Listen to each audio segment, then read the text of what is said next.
Mike Benz, directivo de la Foundation of Freedom Online y ex trabajador de la State Cyber Department of Florida, ha publicado una serie de informaciones durante la jornada de ayer y anteayer que realmente sería un verdadero escándalo de corroborarse esta información, y sería todavía mucho más escandaloso que ningún medio de comunicación se hubiera hecho eco de una noticia tan trascendente, rayana en lo delictivo. El MI6, el servicio de inteligencia británico, habría intervenido a instancia de un grupo de poder español con la colaboración de El Mundo, El País, el Partido Popular y Ciudadanos, así como un grupo de embajadores franceses y españoles, para evitar a toda costa el nombramiento de Pedro Baños como director de Seguridad Nacional en el año 2018, reconociendo además en este documento la campaña de difamación orquestada por estas organizaciones con el fin de difamar al coronel en Twitter y en prensa, acusándole falsamente de prorruso o de estar cercano a la defensa de las ideas del Kremlin, siendo este el mejor mecanismo para manchar su imagen y que una parte importante y prevalente de la sociedad española rechazara o viera con recelo al coronel, cuando realmente era una persona que, al igual que una parte importante de militares de nuestro país, no está alineada con el papel que tiene España de país servil, de país que ha hincado la rodilla a los intereses y potencias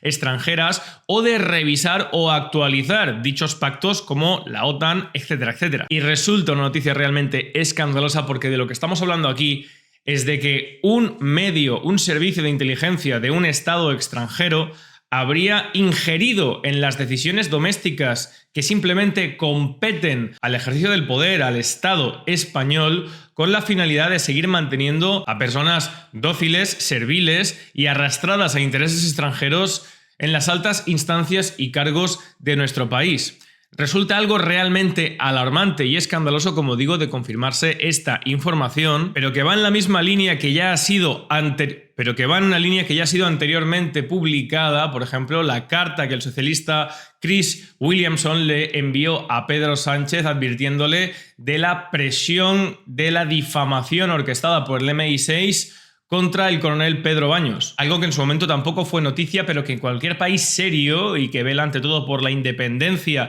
de sus cargos, de la acción de gobierno dirigida a proteger y a salvaguardar en primer término los intereses nacionales, sería un verdadero escándalo. Todo esto, desde luego, resulta muy preocupante, no solamente en primer término por la dificultad que el estado de partidos encierra, que hemos explicado aquí muchas veces, para que realmente los mejores, los más preparados, o desde luego lo fundamental en política, aquellos que van a ejercer el poder de manera más inteligente y de manera más honesta, lleguen a los cargos de responsabilidad. Porque si esto no se puede producir, es imposible cambiar la situación en la que se encuentra nuestro país. Y desde luego lo que vuelve a probar y lo que vuelve a ser evidenciar esta noticia es la propia situación en la que nos encontramos, siendo un país lleno de segunda, de tercera, subordinado, vendido a intereses extranjeros, galopando en la desindustrialización, la falta de producción, el abandono del sector primario, incluso como estamos viendo en Gibraltar, dejando y permitiendo el acoso y derribo a nuestros propios pesqueros en nuestras propias aguas en favor, por ejemplo en este caso,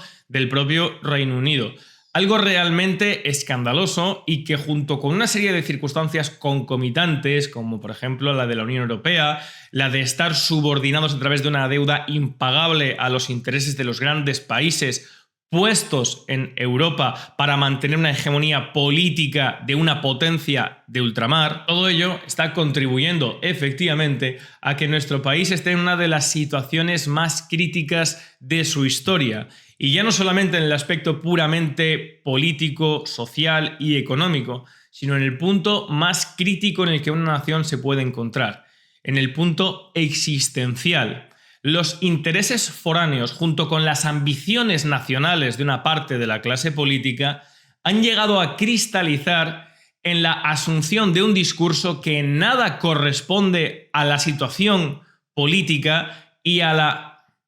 realidad ontológica de nuestro país, es decir, a la configuración, a cómo se ha formado, cómo se ha creado nuestro país, cómo hemos llegado a tener la unidad cultural involuntaria que se ha determinado a lo largo de la historia, que ha cristalizado en la España de hoy. Algo que ni se cuestiona ni se puede llegar ni siquiera a plantear en las naciones reconocidas como las más antiguas de Europa, cuya unidad política fue adquirida mucho antes, por ejemplo, de la Revolución Francesa, como por ejemplo establece la doctrina de Karl Marx, que fue la que posteriormente desarrolló a través de la Internacional Socialista Otto Bauer el derecho de autodeterminación en las naciones antiguas como Portugal, Francia, Inglaterra y desde luego la propia España. Sin embargo, aquí, como repito, por intereses foráneos y por ambiciones de nuestra clase política desde 1978, ha calado un discurso totalmente aberrante y no correlacionado con la realidad de que somos una España plurinacional o que en nuestro seno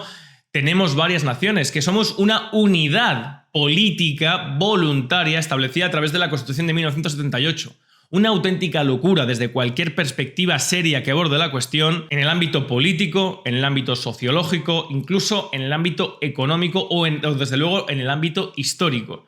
Y realmente esta situación de crisis existencial favorece una serie de intereses, de ambiciones, como digo, políticas nacionales, que han ido demasiado lejos, que se han dejado durante demasiado tiempo llegar demasiado lejos y están poniendo en riesgo no la unidad de nuestro país, porque la unidad de nuestro país, repito, no es una unidad voluntaria, la supervivencia de los ciudadanos de nuestro país, ya que lo que estamos viviendo nuevamente, pero de forma ininterrumpida durante los últimos 40 años, es un asalto constante de las estructuras del Estado, a través, en primer término, del Estado de las autonomías y su desarrollo posterior, particularmente con los partidos regionalistas clave durante la historia de la oligarquía española de los últimos 40 años para formar gobierno nacional, y las concesiones que se han dado, particularmente, por ejemplo, el caso del Pacto del Majestic con el señor Aznar, que sentó las bases del independentismo y del separatismo que conocemos hoy en día, y sin embargo sale dando lecciones cuando lo prudente sería callar.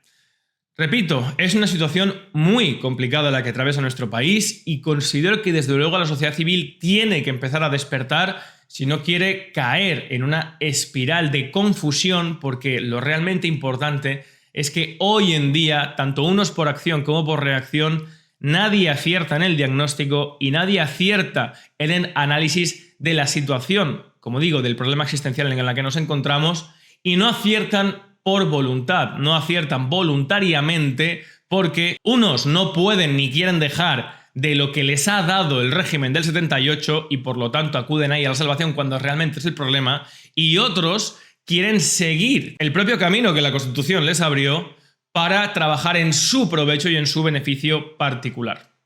Seguiremos muy pendientes de todo lo que vaya ocurriendo y os avisaré, como digo, de esa convocatoria, de esa manifestación que está prevista contra esta deriva que ha seguido el estado de partidos español. Hasta entonces, si os ha gustado el vídeo, dad me gusta, suscribiros al canal, compartidlo si os ha parecido útil e interesante. Salud y libertad colectiva.